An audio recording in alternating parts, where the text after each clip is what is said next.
Bismillahir Rahmanir Rahim. Today we are discussing Hofmann rearrangement. This Hofmann rearrangement is also known as hormone process or Hofmann degradation.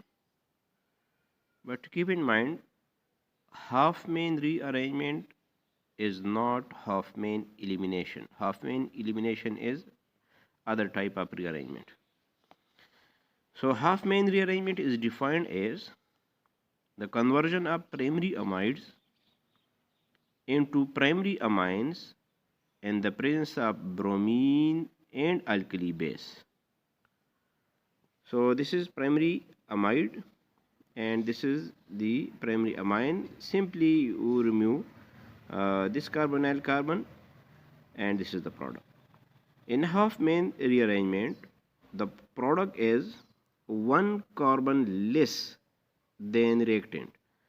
Look here, either एक carbon है, either two carbon है.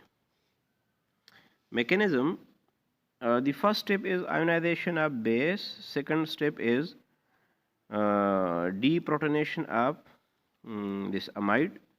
This hydroxyl will take one proton from here and the bond will shift toward nitrogen. So nitrogen will adopt negative charge and water will release.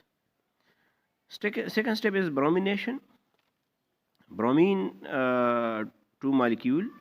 So definitely when a bond break between two atoms, one will get positive and one will get negative ion. So the positive bromine will get connected with this negative nitrogen and releasing Br as nucleophile.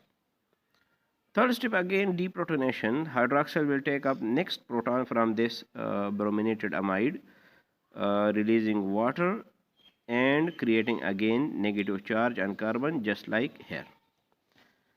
Now the next step is rearrangement of this negative charge. This charge will shift toward this area, so this will shift toward oxygen. So this is the rearranged product. Now last step, this bond will shift toward this carbon to form the carbonyl carbon. When this bond shifting toward this side, so this R will leave this molecule as nucleophile because it will take these two lone pair with itself. So in the reaction mixture, now you having one R minus that nucleophile and this brominated intermediate compound. This R will replace this bromine with nitrogen through nucleophilic substitution reaction. So this will be the next product. When R is rearranged toward this nitrogen, you will get this isocyanate product. So isocyanate product formation occur in Hofmann rearrangement.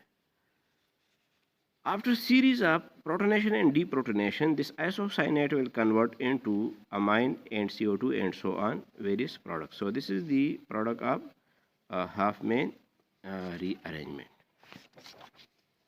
The pharmaceutical applications including synthesis of aniline, synthesis of orthoamino benzoic acid. Look here, synthesis of phentermine. This is the reactant. You just remove this carbonyl carbon and this is phentermine. This is chlorphentermine. This is gabapentine. This phentermine and chlorphentermine, they are both are anorectic used for bulimia. Thank you for listening.